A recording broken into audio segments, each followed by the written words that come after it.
order of business is the pledge of allegiance.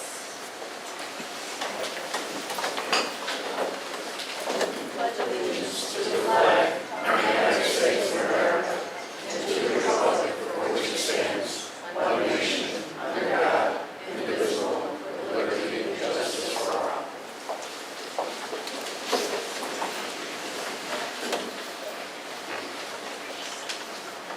There are no added agenda items. Next on the agenda is approval of the minutes of the July 21st meeting. I make a motion to approve the regular minutes of our July 21st meeting. Second. Motion made by Dale, seconded by Jim. Any discussion? Corrections? All those in favor? Aye. Opposed? Communications, you have a couple of things in your folder today.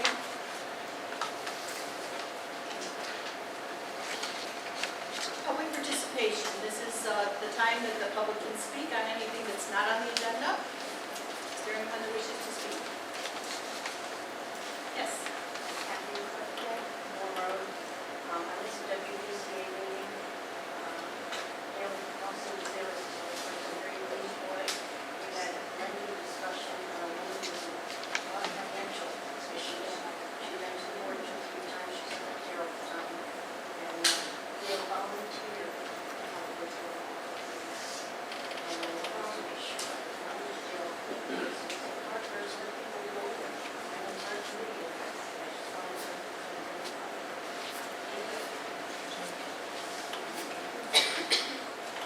Any other public that wishes to speak? On to board and commission resignations and appointments. Since capital improvement involves so many of them, I think we make one motion for capital improvement. I make a motion to reappoint the following to the capital improvement planning as a regular member for a term expiring 8/31/2017. Kathleen Pippin, Elza Rodriguez, Joe Sauerhofer, Richard Pippin. I think we should do the next one.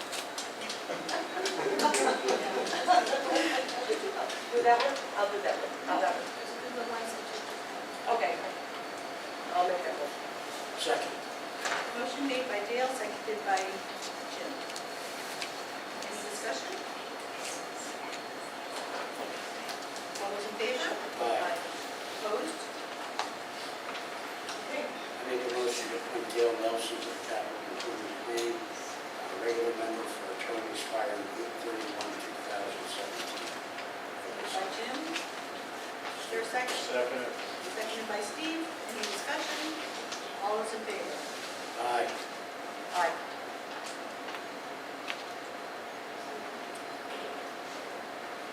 I make a motion to reappoint Kurt Monstream to the Historical Preservation Commission as a regular member for a term expiring 11/15/2019.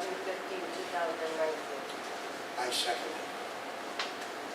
Motion made by Dale, seconded by Jim. I was looking to see if he was here, to acknowledge him. He's doing a great job on I was that. going to say, Yeah. turn that entire commission around. All those in favor? Aye. Opposed? Next. Planning and Zoning Commission reappointments to Marty Zeglo, regular member for a term expiring 10/1/2020. Second. Motion made by Dale, seconded by Jim. Discussion? Asset to the community is a real asset. All those in favor? Aye. Opposed? Another capital improvement planning committee new appointment. This was just received back to Jeff, the request of their folder. I make a motion to appoint Bob Leach to the Capital Improvement Planning as a regular member for a term expiring 3/1/2017. Second. Bob will be a great help as he would be the liaison for the police commission, which currently doesn't have any voice on CSP. So I look forward to enjoying this. Thanks, Bob. There you are. I knew I saw you somewhere.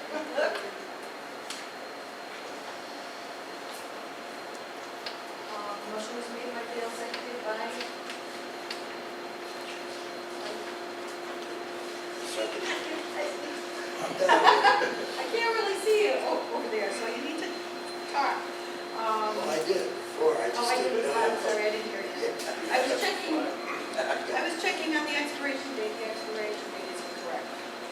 Oh. It needs to be the same as the other, 8/31/2017. I amend my motion to show the expiring on 8/31/2017.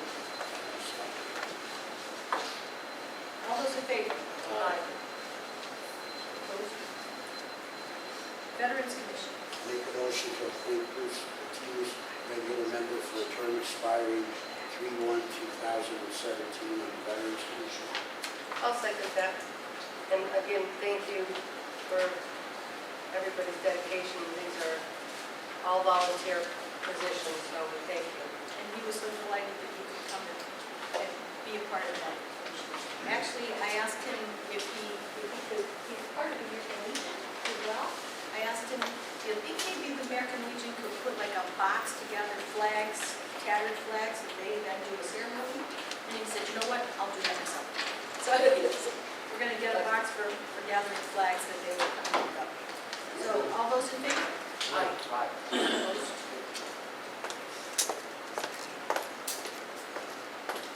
Unfinished business, we have none.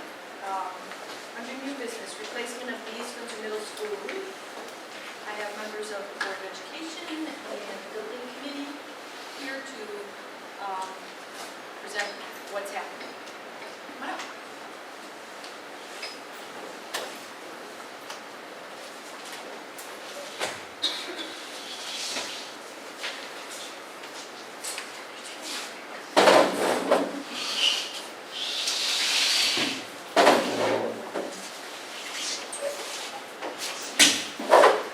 I can give a very brief description and then we can go back and forth.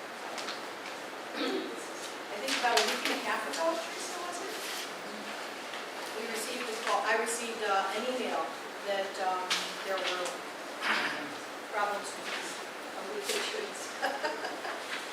They were working on the nurses station, and Roger and Rand Stanley, Roger Baker, the facilities person for schools, and Rand Stanley saw that there was a puddle of water in the nursing station. Maybe, why don't you give the history?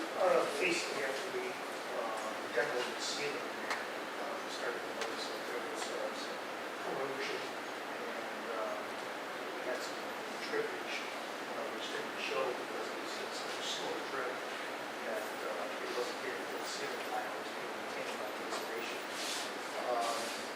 At that point, we kept dripping and with the rock there. We patched the roof, we had some roofing patching. But unfortunately, there's such saturation there that it just kept dripping with the insulation.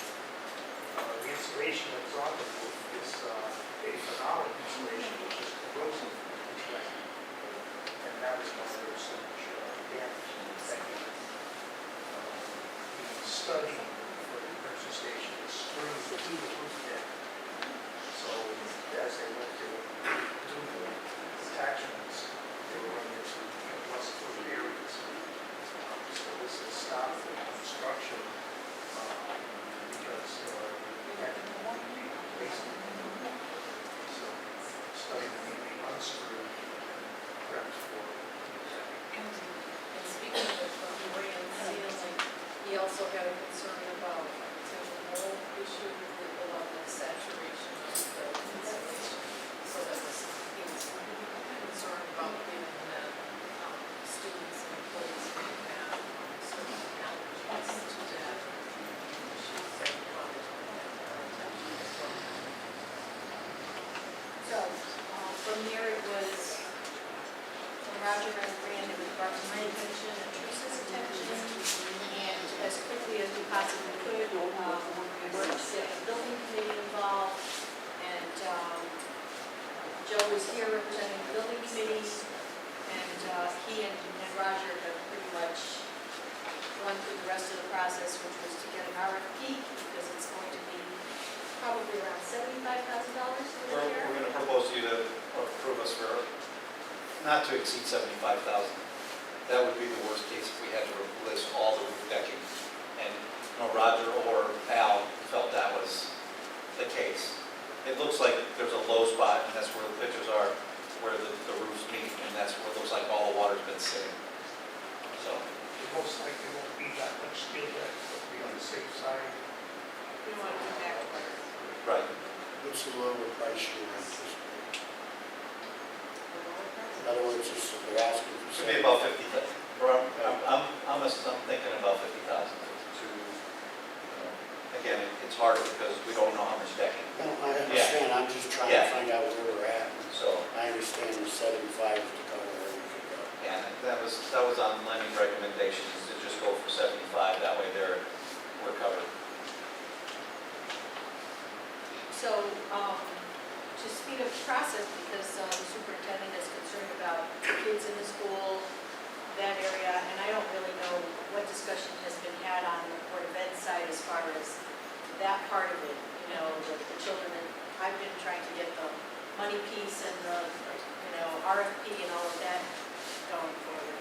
So maybe you could update everybody on where we stand on this. Is it going to impact? It possibly could impact two special education classrooms, given that we have additional students in our middle school. Every available space is being used. So what we'll need to hear, and certainly we'll have that more as the RFP goes forward. Once we have a timeline on how long we're looking at, then the board will make a better informed decision on what to do with those two classrooms of students. We may be able to temporarily house them in a different section of the middle school, but it may be more to their advantage to make it out to those for a period of time. But it will help us to know once we have a timeline. I guess the goal of the building committee, is to streamline this process. So what we're doing is, we're coming to you, we're going to ask you to request a special Board of Finance meeting, and then if we could get after you approve it, if you'll push it forward, and then after that, try to schedule a town meeting so we would like to at least get the bids out there before the end of the month. We're assuming it's going to be about a 30-day project. We're going to limit them to 30 days. We're writing the RFP. We've also put stipulations in there. If they're not done in 30 days, then there'll be a cost factor involved per day. You've been working with the chairman of the board. Without, We've just been trying to fast track this so that, I know that the chairman has been consistently out there and very, very attentive to every request that's made. We have the RFP because of the facilities maintenance things that we do. We already had kind of an RFP built, so it was easier for us to do it than anything else. So just to fast track this, what about the nurses station? They'll be able to use the current nurses station? They will be able to use the current nurses station, but it means that what was going to go in there needs to be relocated. So it's just kind of a jump. We already have some options in place, but I certainly want to let the board know about what they are. And those options are within the middle school. Not ideal. I just need, I'm not asking for more than just, it's just to be sure that, they have just like that. Yeah. So, not knowing how much the RFPs are going to come in at, but trying to get the process moving forward now, recommendation could be made to the Board of Finance for an appropriation of up to $75,000. They would determine whether it's an added appropriation or coming from contingency or wherever they felt they could come from.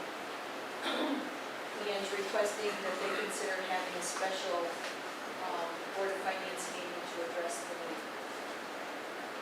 I think that's all we need, right? I'll make a motion for the RFP not to exceed $75,000 to fix the East Windsor Middle School roof. For an appropriation. And send it to the Board of Finance as they see fit to appropriate fast track it on those calendars. Encourage them to have special meeting. Yeah, I'll second that. okay. Possibly tomorrow? That's up to them. not me. Hey, oh, yeah, post it. Okay, yeah, that's all. Sure. That's why. That's why we want to fast track it, because Right. we do have the time to go, take 7 days to go through, we gotta wait for the days or whatever it is, I don't. We got a lot going on at the middle school, so the quicker we fix it, the better. For sure. Okay, so, motion was made by Dale, seconded by Jim. Are there any other questions of any of the people that are here to answer any questions you have on this project? When it comes to roofs, it's the first thing that will take a building to the ground.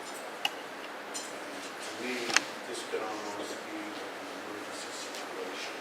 It is. Where you've got to push it through, there's no playing game with the money here, 50 meetings, and like you said, they should be able to get it done in a month, no problem. That's pretty. We're only doing a roughly 3,200, 4,200 square feet. We're picking a section, so not that we're probably going to repeat this process in maybe 7 or 8 months, because the whole roof on the whole school needs to be replaced. So, but we're picking a section, we're going to reflash it. Roger wants to go right from wall to wall, hallway, so this section will not have to be touched again. They're doing several penetrations in this section for the new equipment that's going in the nurse's station. So it's the perfect time to do this section. They will be ready for season. Right. That should get pushed through, the roof job. That's what we're trying to do. Any other comments? All those in favor? Aye. Aye.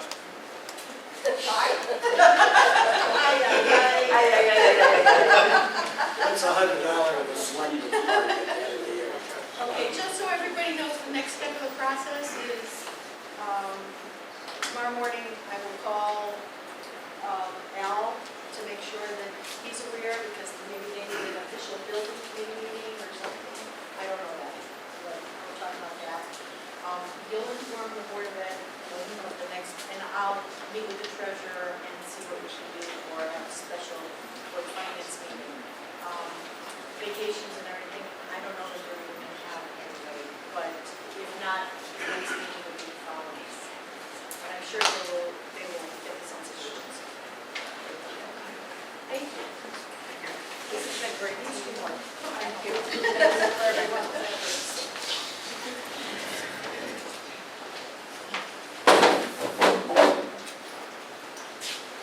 The next item on the agenda is accounting records for the fire service maintainers. And I know I have warehouse point registry people here. And in your folder, you have the agreement that we had. And it expired,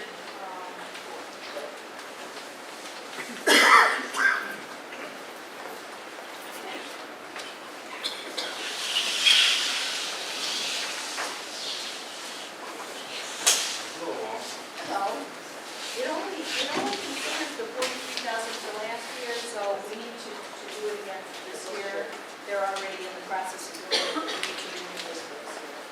And knowing the money's already budgeted and all of that, we, in accordance with you have in your packet some information.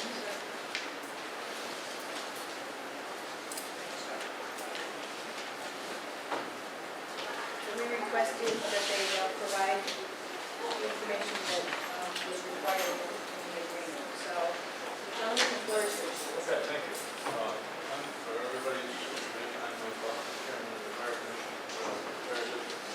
With me tonight are Commissioner Barton, who has some information to present to you, and also the Fire Chief Department is here with the actual working of this program is going on. So I just want to start with real quick.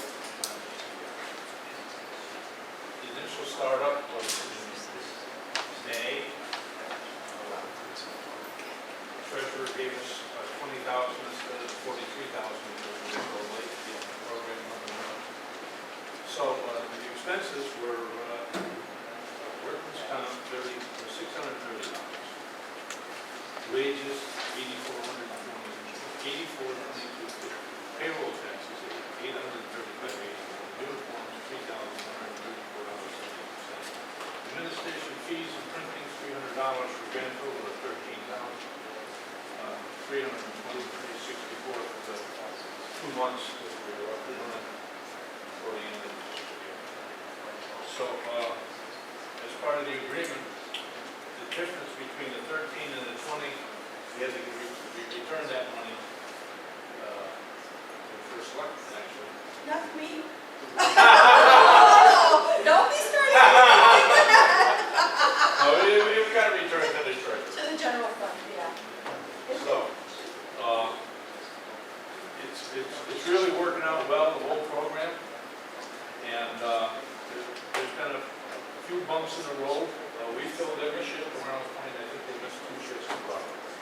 So, and a part of that was that because the doors were open out during the day, we've had a couple people stop that had some medical issues. And we ended up transporting them with the ambulance. So, you know, if nobody was there, who knows what would have happened. So it's worked out pretty good. So Chief, if you tell them how things are going with the actual equipment and the checks and everything. Okay, I'm James Barton, I'm the District Fire Chief over in Wales Point. I'm just going to run through basically the requirements that this position has with the daytime guys. Most of the shifts run from 7 o'clock in the morning to 3 o'clock in the evening. Each one of our fire service maintainers is firefighter 1 certified, hazmat operational, emergency medical responder, driver, pump operator. Basically, those are all the things we need during the day. Other than responding to emergencies, there's several other things that encompass being in the fire department. Firehouse maintenance, they take care of cleaning the firehouse, cleaning the bays, cleaning the bathrooms, emptying the garbage. All that stuff still needs to be completed. The most important thing that we're actually keeping up on now, and because it's stuff to do with all volunteer staff, was apparatus requirements. Fire service maintainer every day has a different apparatus that he's assigned to. He checks all the equipment, he checks all the apparatus, and it just ensures that it's ready to go every time we need it. Safety checks on all the self-contained breathing apparatus, those are the packs we wear for our safety. Fuels and the fuel, all the saws, fans, extrication equipment is one thing that we use a lot. That's basically also like cutters to extricate people from vehicles or other machinery that we need to be. Batteries, pre-trip inspections on all the apparatus just for driver safety.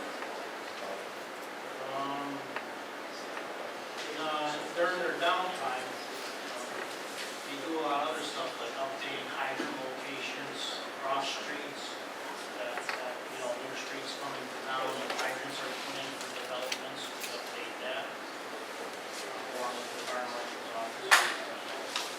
Throw a couple graphs in there. We did May of 14 and June of 14 compared to May of 15 and June of 15 when we started this program. As you can see, basically all of our equipment, SCBA and apparatus checks will only be completed once a month by all the volunteers. Everybody has a full-time job, so it's pretty tough to get all the stuff checked out every week. So we were doing it once a month, and now everything is done once a week on a monthly basis, which is helping out great. For the volunteers, now that, this is taking away from having the volunteers do it, is it helping them with more training? Yeah, it is. They're able to do more training on the equipment instead of just checking it off. Now, instead of taking an hour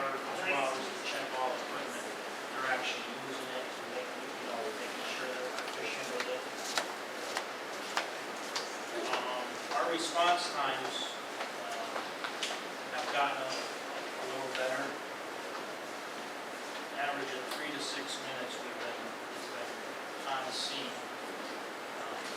compared to those 2 months in 14 and 15. It's a long time for Yeah, I mean, 3 minutes seems like it's an hour. It's the first, like Commissioner Ball said, the first week we did this program, we had one individual having a heart attack pulled into the fire station. So we were able to administer help to him right away. And then the other one was a week later, was a diabetic emergency. So, the Broadbrook section of town, we actually do have guys that are certified to do ABC car inspections also, car seat inspections, to certify your ABC. So that's another option to do. Basic summary is the fire maintainer program is working very well for the town, East Windsor, and the volunteer firefighters. Critical equipment and apparatus checks are being completed on a weekly basis. Checks are imperative for the safety of our volunteers and the citizens of the community. We are hopeful that the Board of Selectmen and the Board of Finance will continue to support this program in the future. Thank you. Thank you. Any questions? It was running a little bit cheaper than we thought. We gave back some money, it was. Well, Just because they didn't have time to spend it all. Yeah, I mean, getting it started was a rough Start. road. It took a while. Yeah.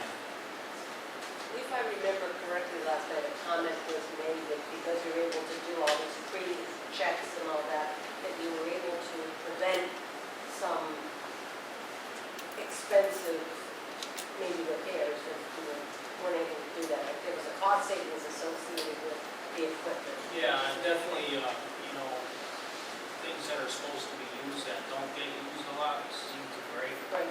So now that, cows are getting exercised weekly, and hopefully we see a reduction in maintenance costs.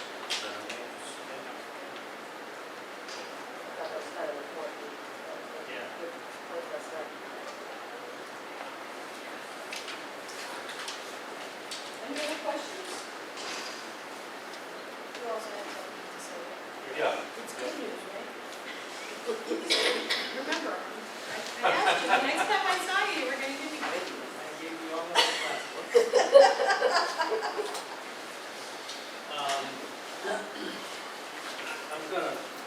I'm just gonna point out, an unforeseen consequence of the program, which is that, when our employees go back at night or during their off hours to respond, they are paid by the district. Whereas prior to that, they would have received the stipend from the incentive plan. So this handout that I just provided indicates the payroll for 1 month, which was July, and then it's extrapolated for the year. And essentially, at the best estimate we can come up with, as it shows there, it's going to cost out of the district budget $11,000 some dollars to pay for people to come back as volunteers during their off hours. This is something, as I just said, is now being paid out of the fire district budget, which was not budgeted.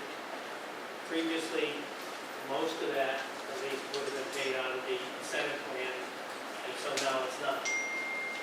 So what we're looking for is some assistance with covering this. $12,000 in our $250,000 budget is a big bite. 5% obviously, and we can't afford that. There are several ways that this can be covered. One is from the incentive plan. Another is possibly a mixture of incentive plan money and the $6,700 that we returned. That's last year. Another option is to cover this out of the $86,000 that's budgeted for this year. Because in my view, this is a legitimate cost associated with this project. And if we supply 80 hours of coverage a week for a year, and then figure the payroll costs and the workers' compensation costs, that's going to come up to $73,382. So there's some money there. And the reason for that is the project, when it was initially conceived, was going to be rated at $18 an hour. We had to bring that down because of workers' compensation, insurance costs, and payroll costs. And we brought that down to $15 an hour. So we can still provide the 80 hours a week for a year at $15 an hour, plus workers' comp, plus payroll costs for that $73,000. And we still would have the $11,000 and something left to cover this cost, which, as I said before, we just can't cover out of the fire district budget. So, through a combination of those suggestions or some mechanism, we're looking for some help. I was made aware of this, last week, and of course, told me this for years. And their interpretation is that the fire maintainer, after hours, gets the same pay as when he's maintaining, the $15 an hour, and that's the difference. I went and talked to the treasurer to see how we could, get money, and talked to the town attorney to make sure the interpretation was correct, that it is the $15 and they are a district employee, and they both kind of scratched their heads as to what the right answer was for that. I don't think there's anybody here whose intention would be that the money should come from the fire district, but I don't think it's something that we need to do tonight when the treasurer and the town attorney left the vacation for 2 weeks. To just be sure that the interpretation of how we're going to pay for it, my thought is, if it was going to be the annuity before at $12 an hour and now it's $15 an hour, that we transfer money from the annuity into the fire district. Yeah, to the maintenance program. But I don't want to mess up the books, rash decision tonight without having the treasurer comfortable with what we do. I don't want to mess up the district's books and having them pay something out of where it shouldn't be. So I would suggest that you continue to pay it where you are, and I'll give you my word that we're going to find the right way to book it. Because that shouldn't be coming, you're absolutely right, it shouldn't be coming out of the district. And we're not going to short the money out of some place. It's just a matter of how is the best way to fund it. So when they come back at night, that's not coming out of the incentive, that's actually still like a paycheck. Because they were warehouse, because the fire, the maintainer positions are the district employees, to avoid all of this other stuff that we had before. Right.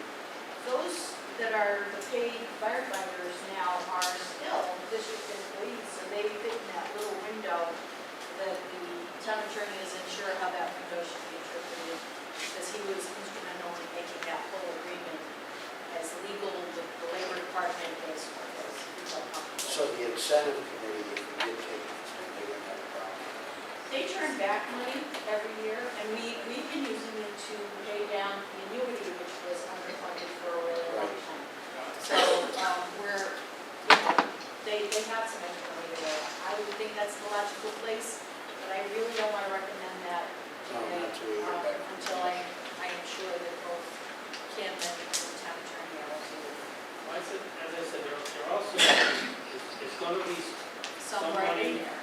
left over from this year's 86 that at the end of the year, we're going to be turning back. Because the rate is lower than. I mean, as long as this could be considered an associated cost of this program, that's a place to get something. Yeah.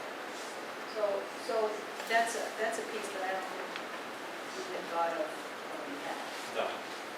So, is that something they can use now so that they're more federal? they can keep, let's just let them keep, let's not veer from what they're doing so that we have a switch in lanes and then they have to switch back another way. Let's Gotcha. just keep going the way you're going, and within a couple of weeks, we should have some information. Okay? And this 1 month snapshot, which you're talking about, just to be sure everybody's on the same page. The 1 month snapshot, on the left-hand side of it is the actual 1 month. The 11,000 that's at the top of that page is the projection for the whole year. Okay? The left side is the 1 month, the month of July. The right side is extrapolated out for a year, and then that big number across the top is the year. Yeah.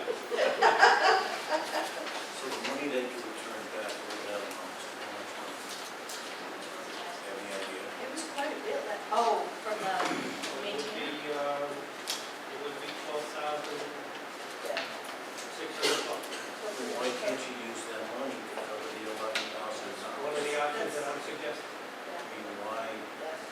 Well, we're gonna Why wait do for this to death? I mean, you got the money, this is what you need. Because the auditors will beat us at that. Last year, let the attorney come back, and comes back, we may end up using that money and then also eventually with consent. Or go through the attorneys and do everything right. we just want to make sure the accounting is correct. So we don't get too mixed up. Okay. Thank you very much. Thanks, Jeff. See you in a moment. Yeah, it is. You made a hard thing to explain, easily explained. I was trying to figure out how to.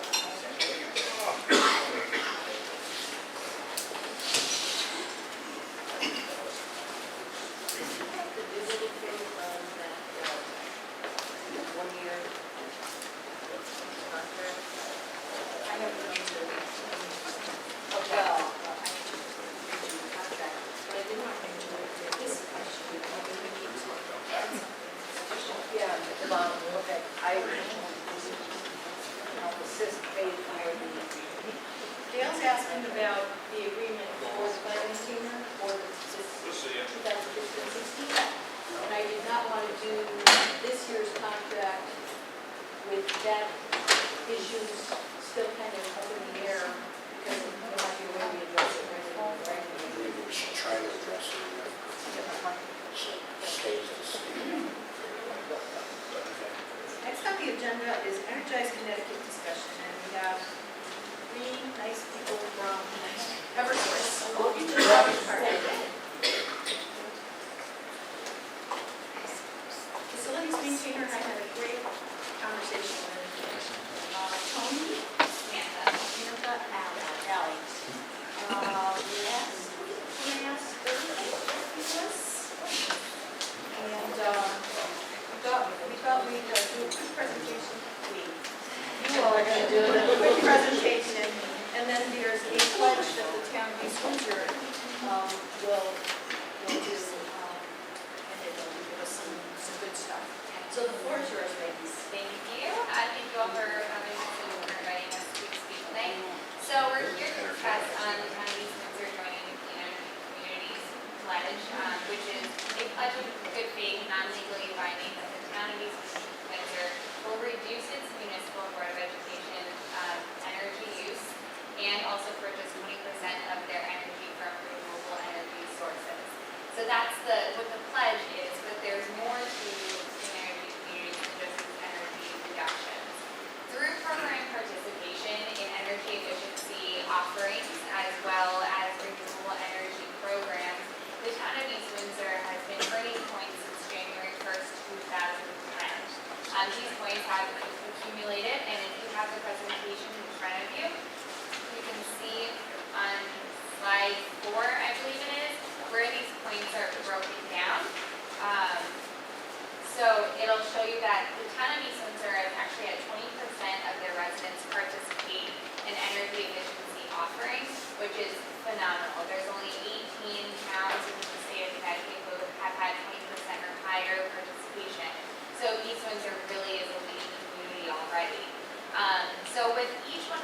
points, the town of East Windsor earns a $5,000 bright idea grant to be used on any energy saving project. And as you can see, East Windsor has 188 points and is very close to earning their second $5,000 bright idea grant.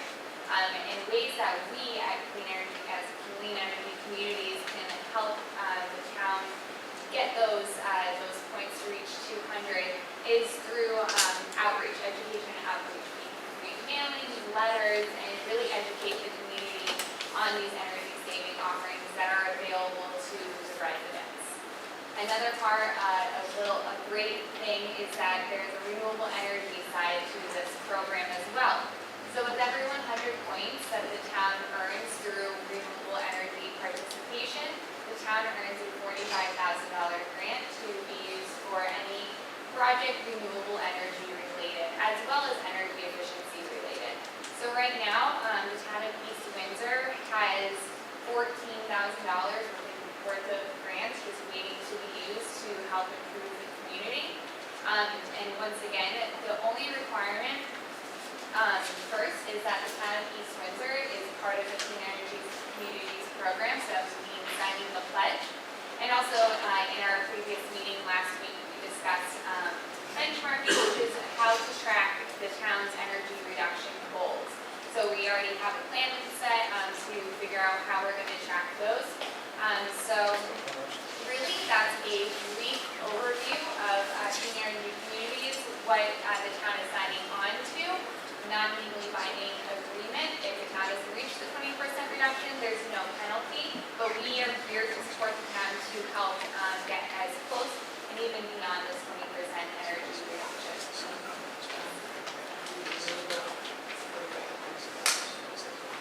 Oh, sorry, yes, I did not mean 45,000.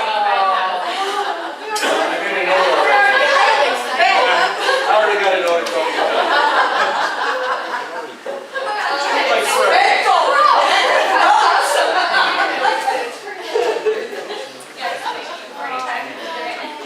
I'm sorry. It's hilarious. Thank you for that correction. So, the facilities maintainer and I kind of already have that first 15,000 kind of spent. Part of it can be used for upgrading our lighting with energy saving lighting throughout our buildings.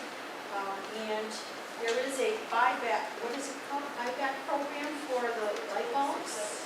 Yes. Light bulb swap. Yes. Explain that. Yeah, absolutely. We have this great little event that towns have really been excited about. So the town of East Windsor can use their grant, a certain amount of their grant, to create what we call a light bulb swap. So what it is, the town purchases LED light bulbs from our certified lighting contractor, and we host an event.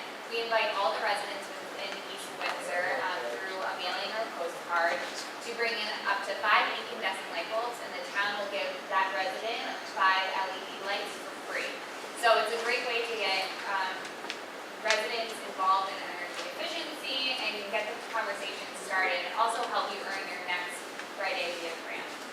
And any of the outreach or marketing that's done for these events or for any of the campaigns you're doing, Eversource will take care of. That's an example Free of of, cost. yes, the mailers. These are mailers that we're doing for another town for a label swap. And they get sent out to residents. Yeah, this would be great for all the needs for Yeah, absolutely. And we have part of just Energize Connecticut that people throughout the state of Connecticut can participate in is our home energy solutions for income eligible, and we can really make sure that we're promoting that through the senior center, senior living centers, and you can really take advantage of the home energy assessment and get those free services. We only need 2 more. That's all we have them. I haven't had a chance to call yet.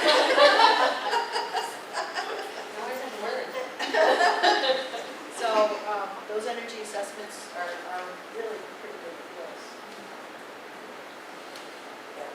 All of you did that. Yeah. So, tell you what the motion should probably sound. East Windsor pledges to become a clean energy community and authorizes me to sign the pledge. Make a motion that East Windsor, Is there a signature? Or, I wanted to be sure that there was a signature. yeah, that East Windsor become a Clean energy community. clean energy community and authorize the first select woman to sign the municipal pledge. Second. Made by Dale, seconded by Jim. Any discussion? I actually have two questions. Sure. The first one is grant dollars never go away. How does that happen? The town, it's exactly what it says, the grant dollars never go away, unless you use them, yes. So there's no expiration? Are they put in escrow somewhere? We've had them on reserve ever since the town has earned that first 100 points. So if they don't expire at this program, it does kind of have an end in 2018 until that's reevaluated. So pretty much you have until 2018 to redeem these grants, but as the first select woman said, she kind of already has ideas of what she's going to be using the grant funds for. On that also, talking about a light bulb swap, is there anything that we could do with our street lights, switching them to LED?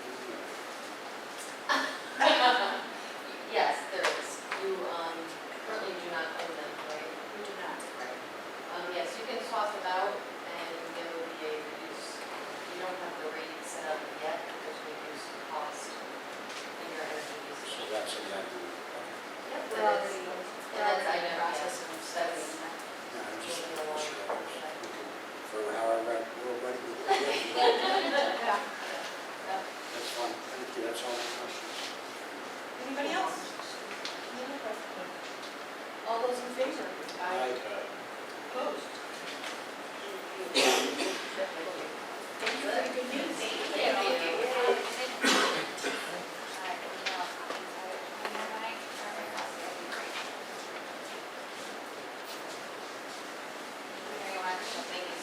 Congratulations. Thank you very much.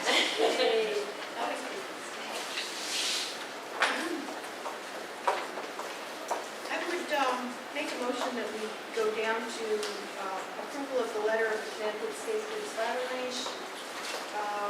Make a motion go out of order to 10F, approval of the letter regarding the Connecticut State Police Fire Station. Second.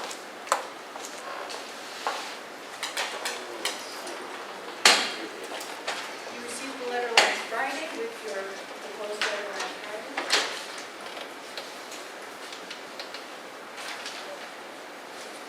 It's pretty good news.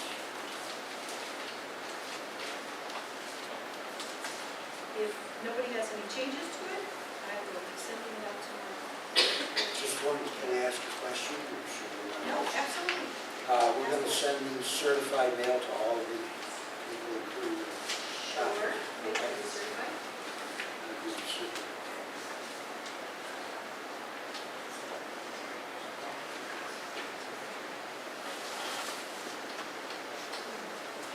I can read the letter for the public since, I don't know if you've seen it. I wouldn't post it before I gave it to the selectmen, you know. The letter is to Commissioner Dora Sherrero, Commissioner Melody Curry, Deputy Commissioner Bud Salemi. Dear Commissioners, at the East Windsor Board of Selectmen's meeting of July 7th, the board was presented with a petition signed by over 400 residents opposing the siting of the Connecticut State Police Training Facility in the town of East Windsor. The petition was accepted by the board and forwarded to a town meeting for consideration and adoption.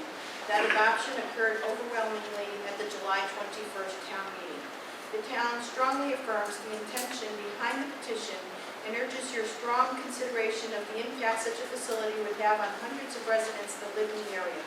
The state's own criteria lists a number of considerations that would affect a decision to locate the new training facility, including but not limited to proximity to a church, proximity to a cemetery, proximity to a school, impact on agricultural lands, impact on floodplains, proximity to a major state highway. The site under consideration would have an adverse impact on all of those criteria listed as well as others presented by the Department of Administrative Services on May 18, 2015. We strongly urge your consideration of locations for these facilities in a community not so densely populated that meets more of the preferred criteria, communities interested in siting this type of facility, state-owned properties including state-owned brownfields, or by expanding a current firearms training facility. Some of these ideas that were shared with the Board of Selectmen would actually save the cost of purchasing property while addressing the needs of the state police. The signers of the enclosed petition and those voting at the town meeting strongly believe that the wishes of the local community should be respected. The town of East Windsor supports them in that sentiment. We respectfully request that the Department of Emergency Services and Public Protection and Administrative Services remove the proposed East Windsor location from the list of possible sites for the Connecticut State Police Training Facility. We hope that you will come to the same conclusion as the people of East Windsor. This is not the right place for such a facility. Don't hesitate to call on me to assist in any way to find a more suitable location for the training facility. Respectfully, Denise Menard, First Selectman, with a copy to the Governor, the Lieutenant Governor, Senator Larson, Representative Davis, and Representative Heiner. So, that's the proposed letter. Make a motion that the letter go out as written. I'll second that. Any discussion? All those in favor? Aye. Aye. Opposed? Okay, the letter will go out tomorrow. I certainly, I will take comments from the floor because I know that you all, that's why I took it out of order. I asked that it be taken out of order. I know there was some questions about what everybody has been, what the Board of Selectmen are planning on doing in addition. So let me now go to, I can state for the record my Selectmen's report, but I'll start with, does anybody else have any, I don't want to steal the show here. Does anybody have anything that they have thought of to do for this, to further fight this whole thing? I took Jason's lead and went and took a ride, and there's no question that this town is way too densely populated for this kind of facility. And after listening to what Jason said, and he said, you know, do your research, do your homework, I couldn't agree with him more, and I support this letter going out 100%. Anybody else? I have copies of my report, and I'll give you the bottom half of my report, which states, regarding the firearms training range, training facility proposal, I have had and will continue to have conversations with our legislators. A new action is that I have also spoken to the Wellington First Selectmen to understand their process and see if there's anything they are doing that our Board of Selectmen should discuss. I asked for First Selectman Malos, and I'm not sure that's how it's pronounced, but I think so, who the leader of the Unwillington group was, so I could pass that information on to our Not East Windsor group. But she said it was more than one person, and she was not sure who the actual leader is. She informed me that the group is very well organized and that they have a former reporter and an expert blogger helping them get their message out. She also said she thought they had hired their own attorney. Residents petitioned to send to town meeting and likely to referendum approval for financing a $100,000 appropriation to be used for Wellington's own environmental impact study of the site and for legal expenses. She said concern has been expressed that the property owners may not allow the town to conduct its own study since it is private property. Wellington is also forming a committee made up of the chairman of their Conservation Commission, Planning and Zoning Commission, Board of Assessment Appeals, and Board of Finance to work on a strategic plan for the town's fight against the training facility. First Selectman Malos and I have agreed to form a coalition of the two towns' officials to include our state legislators and both of us. We agreed that neither of us wanted to take a stand, and this was a mutual, both of us had thought of it and wanted to be sure we were on the same page there. Neither of us want to say, don't put it in my town, I don't care if you put it in their town. We don't want to throw the other town under the bus. So we agreed that neither of us wanted to take the stand that we don't want it in our town, but we don't care if it goes to the other's community. I think our coalition at the government level, along with each of our grassroots organizations, can successfully have the state look for other ways of addressing their important need to find appropriate training for the state police. So this is in my report, and there's other stuff in my report that we can go over after. It will give us food for thought if there are things that we want to discuss as board of selectmen now. With that, that's all I have, so the floor is yours as Actually, members I of wanted to say one thing. We're sending this letter out tomorrow, Yes, and it's going certified, which usually is 3 business days. And with the state, I know it takes 2.5 weeks to get a letter back, but I'm interested that we have a time frame that if we do not have a written response from someone, whether they're a cop or the person addressed to, that we again go at it. We send them another letter asking, we sent one letter and not have a response. I'm sure we will get a response, even if it's a investigative type thing, but we really need to put a date on it, whether it's 3 weeks, 4 weeks, whatever time frame you think would be reasonable. But I would like to have it where we start maybe work on a follow-up letter if we're not getting a response out of you this. know what, we'll have a selectmen's meeting in the next 2 weeks, so why don't Okay. you work on thoughts on that? Okay. Are you good? Okay? That's all. Okay, I'm sorry? Who's speaking? Yes. Mike Skelton from Petticoat Lane. You've answered a lot of issues that I'm going to raise in this presentation. I appreciate the effort so far. I'll just recap a few things. On July 7th, we presented the Board of Selectmen a petition signed by over 400 people. The petition was specific in what the wishes of the people were. The board, in their infinite wisdom, voted at the town meeting if necessary, instead of the petition. Even though the advice from one of the selectmen had previously been that the only way you can address it is to get a petition signed. We got the petition, now it had to go to the town meeting. So we understood the delay. We weren't happy about it. We went about our business communicating the issues to the public. There were a lot of people involved. A lot of people come to the town meeting. The vote count was nothing short of astounding, as you're well aware, 161 days. Here we are August 4th. After reading the proposed agenda for this meeting, and seeing that the Connecticut State Police matter is listed as number 10F on the agenda under new business, our group really wonders what's been done since the petition was voted. As you may recall, the petition called for 3 specific items to be carried out. 1, take immediate action to deny relocation efforts. Immediate action. 2, devote the efforts of the Board of Selectmen to study and produce a plan of action. 3, secure the signature of the governor. Those were the 3 points in the petition that we voted on. I wrote an email to the first selectman on July 23rd, 2 days after the affirmative vote, and asked to be made aware of the actions of the board would be taken to address this matter. I never received a response. And I guess I know why.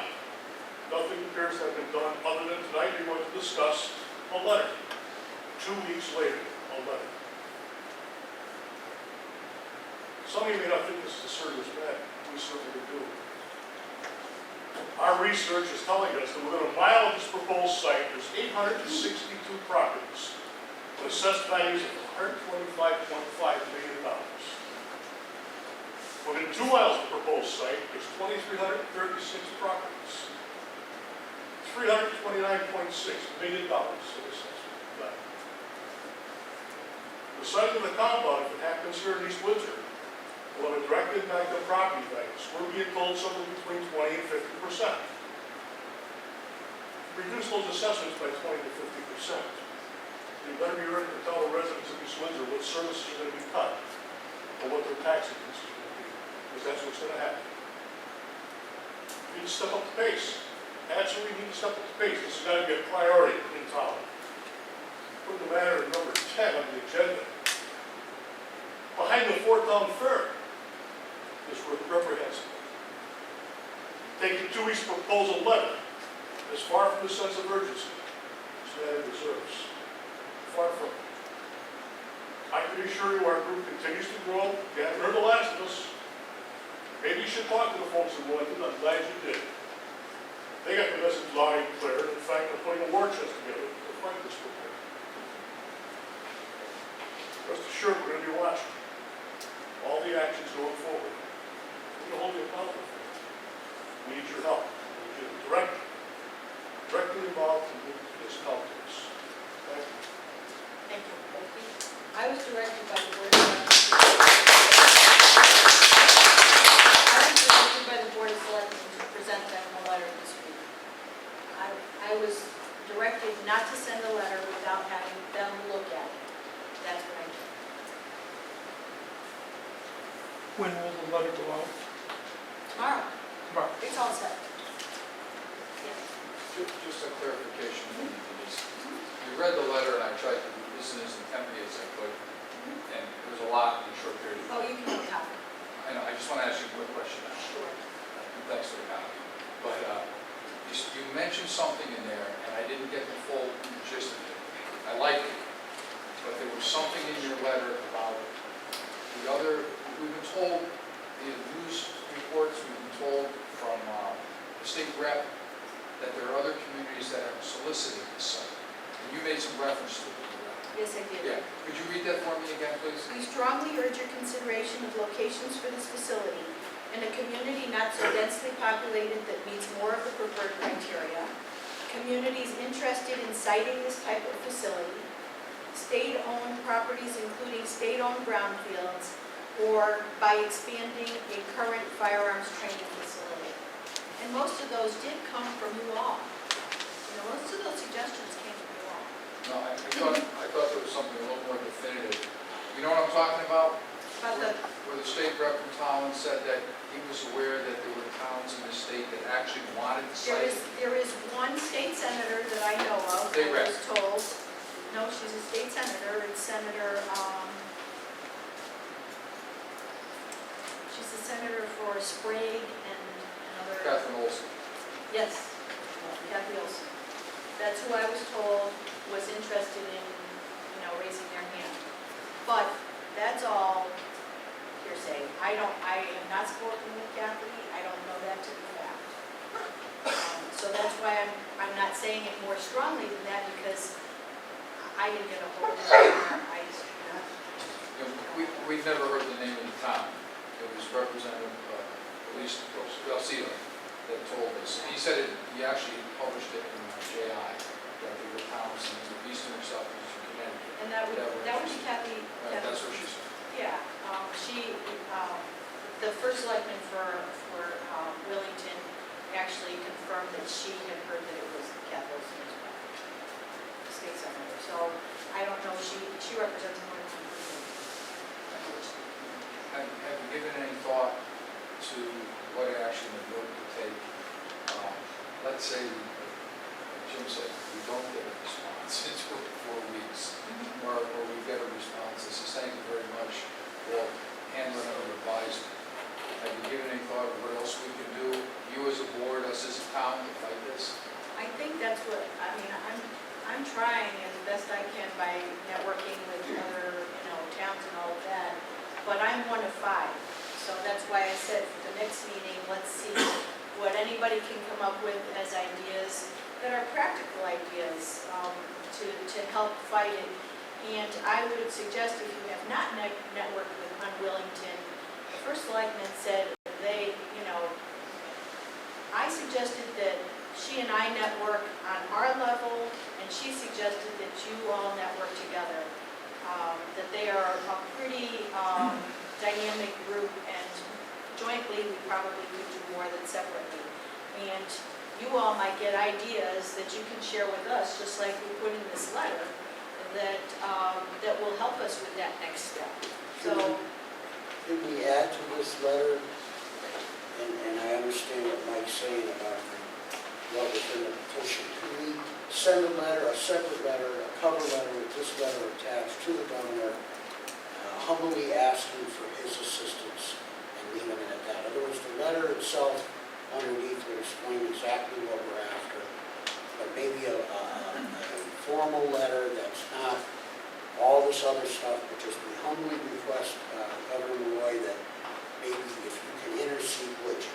Something as simple as that, just to be able to say that we've talked to the governor, and certainly coming from our first selectman, I would think that Governor Malloy would at least.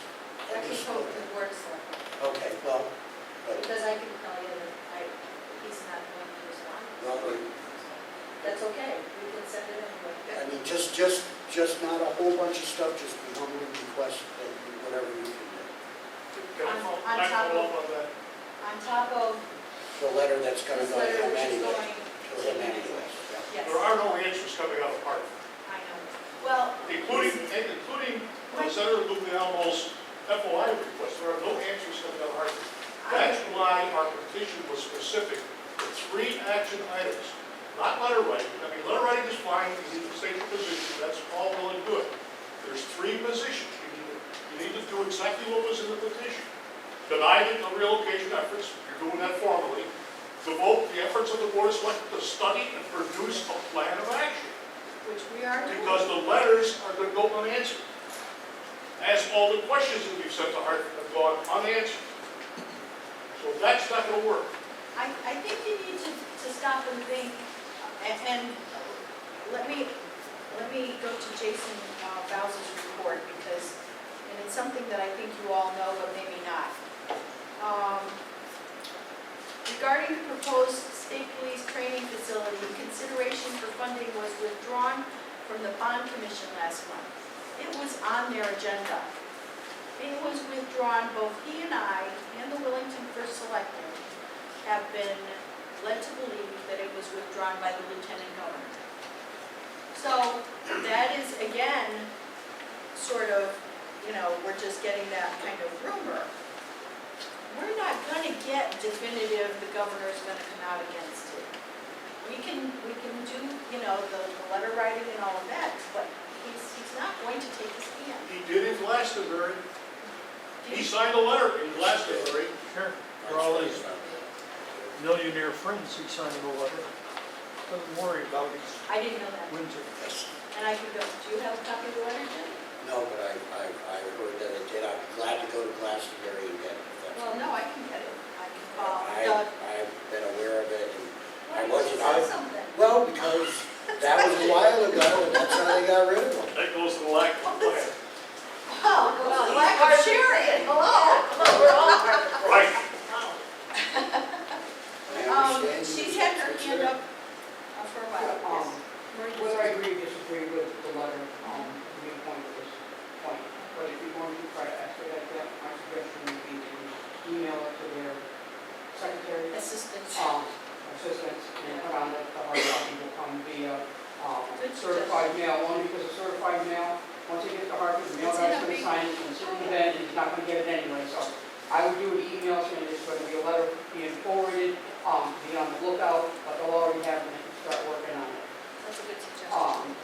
I know that some of the selectmen and women on the board have been working diligently to bring themselves up to speed, and to do research.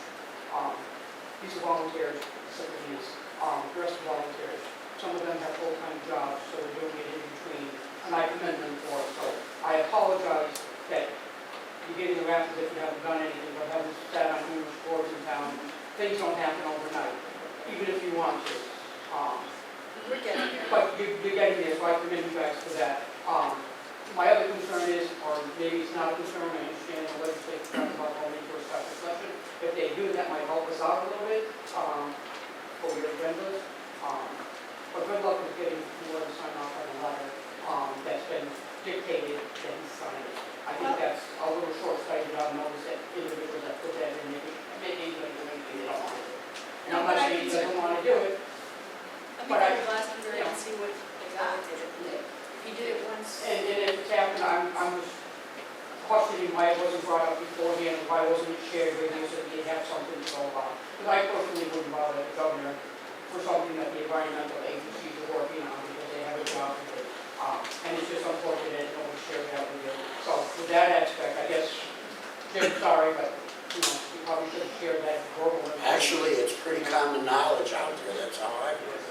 Well, Most people know about it if they've been paying attention to the news. I'm sorry you didn't know about it. I'm Well, sorry I've you been didn't say following, so. I've been following the local laws.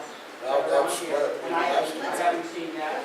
I tried to talk to somebody after the last meeting, and I was kind of shut, so, not everybody knows that, Jim.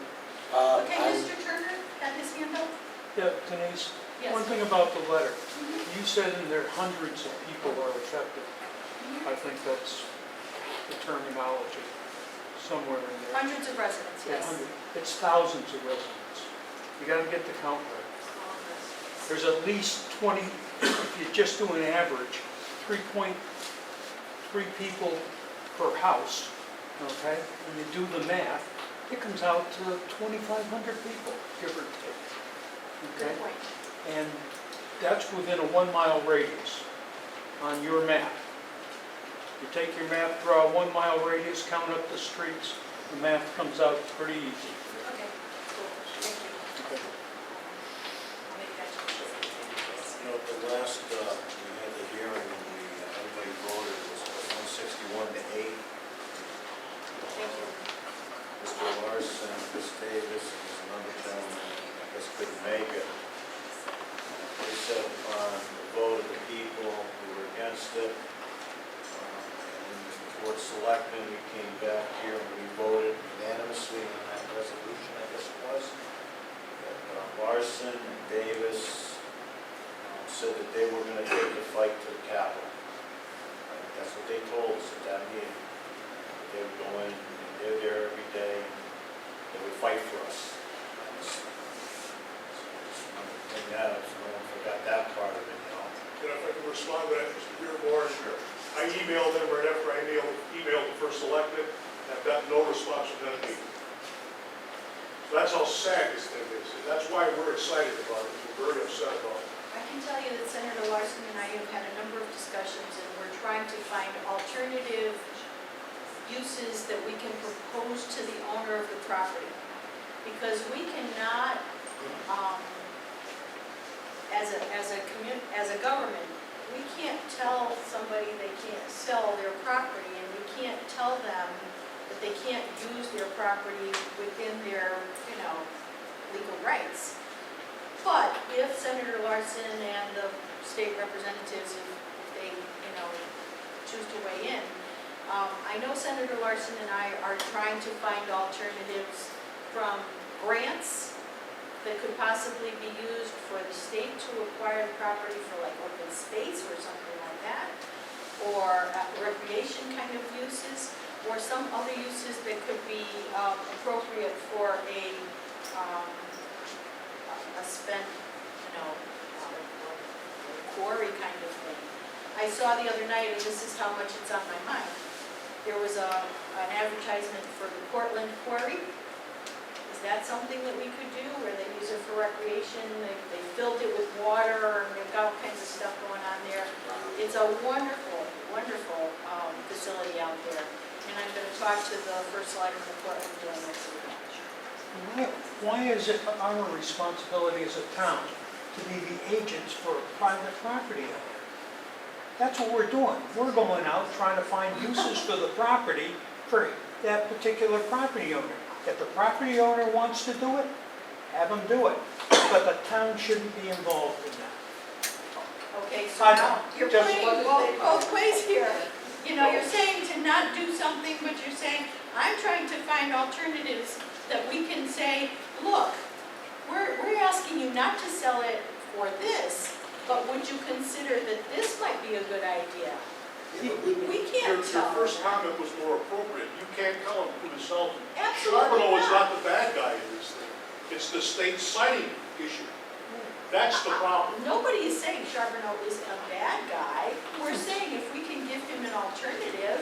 Yeah, but if that we'll get- if the state didn't change the rules of the property in the first place, Mr. Charbonneau wouldn't have his land up for sale then. It's the state coming in and saying, we don't care what your zoning is, we don't care what possible future things are. We're gonna come in and use our power and do what we want. And that's what I think you all are saying. Am I getting the That's drift? absolutely right. They can do that on your piece of property. They can do that any place in Well, this entire state. but They that's, can't. That's This fighting isn't a Russia. whole different They battle. can't. sure as heck can, unless you try to stop it. They do not, they do not have to apply for any kind of zoning, they don't, when we go for. They can't be that abusive with the citizens of this state. That is ridiculous. That's what we're trying to avoid here, and I think we're trying to address what you all are saying you want us to address. If not, then we can pull back, but I'm going down the path that I think is what you're saying. This gentleman has been patient. Steve Smith, 7 Cobblestone Drive, I live within, what do you have, the town is full. But one of the things I'm hearing from all the items is, we're looking at the legislative and executive.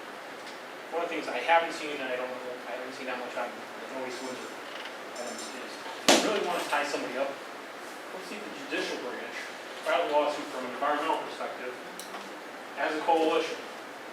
You want to tie a project up, right up to the environmental. It'll be there for an ungodly amount of time. You can drag it out as long as you want. If they're going to play dragging it out on our end, then you go after the judicial side. File a lawsuit when it comes to that point. That's the way to tie them up. If you really don't want it. And just so that everybody knows, Mr. Charbonneau did not go looking for the state to come to his property. They came to him because somebody else suggested this property. He did not go there and say, look, I got land for sale. And he's not the That's bad not guy. the state said. Well, The state said he approached them. I was told different. And he's telling me he's still got 3.5 million yards of gravel that he can dig out of there, and he doesn't care if he sells it or not. And honestly, what's concerning me is Jason's report, I can't find, I know it gave it to us, and I can't remember if it's not, which stated that, and you, I think, said that the bond commission or whatever, there's no money for the environmental study. So that means that this thing is over us like a sword, just waiting to drop. Other words, No, well, they did not do anything until that well, but environmental study, until and they it's do not something, funded. until they Jim, do it's something. not funded for, and it's gonna be $700,000 to fund that environmental. And that's why we should be asking the state to relieve us from what's going on, because even though it's not funded, it's still there, which means people looking at the properties, and what did you come up with? $329 million of assessed properties are sitting there going, well, what's gonna happen with us? While we wait for the state for something that they wanted to do, and they didn't even have the funding for it. So what would you like to do, Jim? Well, I think we're doing as much as we can for the moment. I think the fact that you've put the letter and you're willing to send a letter directly to the governor, and I don't want it to be a big complicated thing because our initial letter covers it. And if we don't get a response, and even if we get a response, if they say they're going to investigate it, well, then we'll have to talk about 2 weeks after that. Like, how long do we wait? I know there's a reasonable amount of time. Marie was absolutely correct. I thought her idea of the email was right on. But on the other hand, when they respond with investigate, that means, well, we can spend another 9 months. No, we'll have to be back at it in 2 weeks if we haven't gotten more information. And it could be as much as just contacting you. I'm not saying they got to send a letter, but reach out to our first selectman and say, what's going on? Where is it at? The governor, if you send him a letter, Denise, and he doesn't respond, I would be disappointed. You are our first selectman, and he's the head of the state, but you're the head of the town, and we're part of the state. You should at least respond to me. Thank you. Yes. Denise, I think one of the things that's everybody's caught, and it's not directed at you folks, it's the general concept of government lately, especially about this issue. There's no communication. Things go ignored. Our government in Hartford doesn't let us know what's going on. You ask questions for the people that are supposed to be doing these studies, and they give you nebulous answers. And I'm going to quote the Journal Inquirer, the tyranny of clerks. In the 1990s, I taught college part-time as an adjunct faculty. Chris Powell, the editor of the Journal Inquirer, wrote a big editorial, great one. It had to do with the FOI statute, but it was called The Tyranny of Clerks, about government clerks in medieval fiefdoms, how the kings and the queens employed scribes and clerks to issue edicts and taxation, and no one had a say, and no one could talk to them, no one ever saw them, and they all had to live with it. Well, when we ask for information, and I'm not directing this at you, but when we ask Hartford for information, and they tell us, well, we can't talk about that, or we'll get back to you in 7 or 8 months after we do our due diligence. And Jim's right. Even though they don't fund the study, that leaves this issue open for years, perhaps, all right? And it's like the sword of Damocles hanging over the town's head. As citizens of a democracy, we're entitled to responses.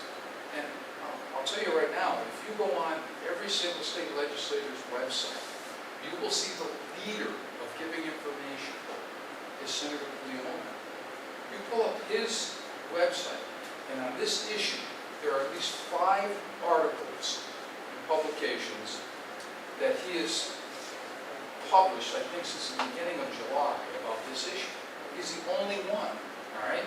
So we're being kind of landlocked or held hostage to a lack of information. And that concerns me, concerns other people in this room. And I'm looking at you, and I know you, sir, the man in the suit. Yeah, where are you from? Kermit, New Haven. You're the current mayor of New Haven? No, Kermit. We handle the insurance. Oh, okay. Excuse me. I thought you were a government official. No. No I work for the state of Connecticut. Disguise. But you understand what I'm saying? I do, and please understand, we're not equipped to be as sophisticated as some organizations that have all kinds of blogging people and press people and all of that. We're trying to do the best we can, and we are putting information out on our website as soon as we get it. I received today a change in the contacts, one of the contacts from the state. I forwarded it to Amanda. I don't think she changed it yet, but I'm sure she's going to change it tomorrow. We put it out last week. We put it out last week on our blog. You put what out last week? There's a change in the contacts. I just got it, yes, I just got it this morning. I tell you, we put it out last week. I can't do what I don't know. I think what we're looking for from the board, I mean, we're looking for what you've done thus far, but we need you to be our voice. You're a level up above the citizen, above the private citizen. No? Well, we do have a reach in the government level that they don't have. But that's Right. why I proposed, and I did make a pact with the first selectman in Wellington, and I think it is a strong position that if you all join the unwillington people, and we, at the government level, join with the Wellington Board of Selectmen and elected officials, that when we go to sit at the table for anything, if there is something, or if there's a rally. There was a rally by the Wellington folks last week. If they had let you all know, you could have gone. We knew about it. You chose not to go? With all due respect, our first concern is East Windsor, Connecticut. That's our first concern. And that's where we're going to spend the majority of our efforts, in East Windsor, Connecticut. We are in contact with the unwillington people. Okay. I exchange emails with them regularly. Okay. Mr. My name is Roy Dave, I live in Medco. I think we should also, city representatives, city help us, let's send them a letter too. Let's put them on the house. This letter is going to them as well. And we've been in contact. Put something there telling them, look, you guys said you look at this would help us. Okay. Thank you. Denise, Yes. just one thing. And the next. We're all concerned about getting slow-rolled on this thing, okay? And they drag it out, they don't respond, they don't do this, they don't do that. It's called a slow roll. And pretty soon, all of a sudden, there's a gun range. And we don't want that. I would offer another suggestion. Having spent a lot of time after the if people are that concerned, want to get any events out. Chris Davis was here last meeting I attended, and he said anybody that wanted to send him or talk to him in regards to this matter, just contact him. He puts on his site information to get a hold of him or to talk to anyone, but he has reached out. Dave Kiner represented from Enfield was on vacation, and I'm not sure when he's back, exactly not know when he's on vacation.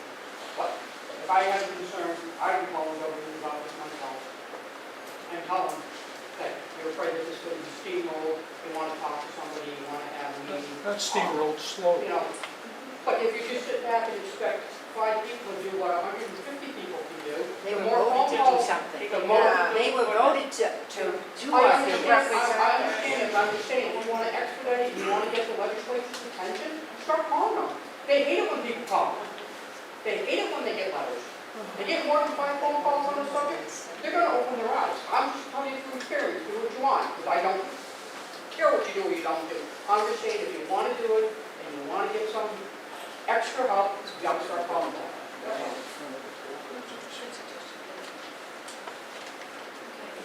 Yes. Was it Steve? Yes. It was an unsolicited, the buyer didn't know about it. It was unsolicited. And he went to the state police. Did he happen to say who told him? Was it somebody in politics that told him? No, he didn't tell me that. He just said he did not go looking. You're looking at me because you think I did anything. No, he did not go looking to sell it to them. He said somebody told him about it and they came to him. That's what I was thinking. The first presentation that they made to this town, they said how that site came up. All I know is I spoke to him. Okay. Who would know about it? The common person wouldn't know. The state police was looking for a site. Yeah, but if you're trying to sell property, you would. Things like that. Well, he's never had a sign up there for sale. He said he's got 3.5 million more yards of gravel he can take out That's of what I there. mean. It had to be Grandkids somebody that knew about, spending the money. and somebody in He didn't care if he sold it or not. the Democratic Committee. Oh, thank you. I can tell you, the Democratic Committee did not do that. Well, you The don't other know. thing is That's a with the signs, ridiculous more signs accusation. around, I think would help. This is why they're going to Because look people at the at that. Capitol are not gonna drive around these Windsor and see all the signs, right? We can put up thousands of signs. Plan on it. I think the whole thing, when we're talking about being slow-rolled and the average citizen, that's why it was so important to us to get you on board. You are the next level of the democracy. We're the pawns. We're the people that go to the voting booth and we cast a vote for you folks to represent us. And that's why it was concerning to us that we didn't think you were taking this serious. So if we did not hear from you, how would we know how to represent you? That's what all of this is I think about. you heard from us back in May when an astounding number of people spoke at the high school auditorium. One person spoke in favor of this incentive, and everyone else, like 30 other people, spoke against it.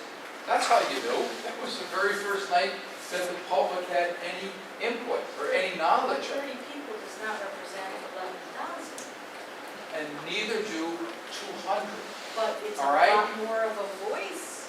And you had 150, 200 in that auditorium, and not everyone chose to speak. Right. And I did have some people come to me after and say they were for it and didn't want to speak. You know, I mean, we can continue the whole thing. I think really, we're all on the same page here. I think unity is what we need to do. I think working together is what's going to get us what we want. I think certainly, let's toss out the silly things and let's not be pointing fingers at each other, but let's work together. And that's what I'm trying to do. We still have quite a few agenda items, and although this was agenda item number 10, items through 9 were just about nothing, appointments and minutes. So this was the guts of the meeting is item number 10, and we do have other business to take care of. So if there's no other comments regarding that agenda item, we've got the letter going out, and everybody's going to keep thinking about it and coming to the next Selectmen's meeting with any suggestions. I'd like to move on and take actually I'll go back in the No. order. Bill O'Connell from our insurance carrier is here for an executive session matter that I'd like to, where'd you say you're from, Watertown? Watertown. So he's got a bit of a ride, and that's why I wanted to take this item out of order, so that then we could maybe, if you don't mind, have Bill O'Connell come up. That we can take this.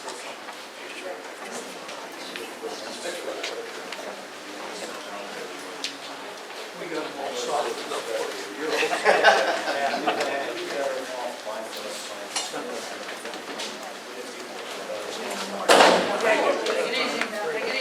I need a drink today.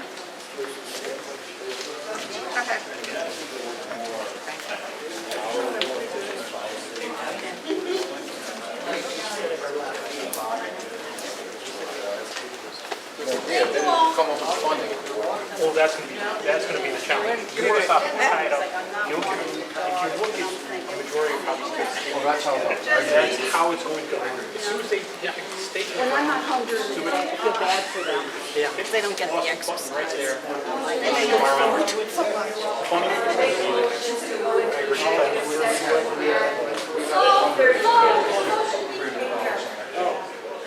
Gonna buy you an hour more than the other, but the other thing you can do.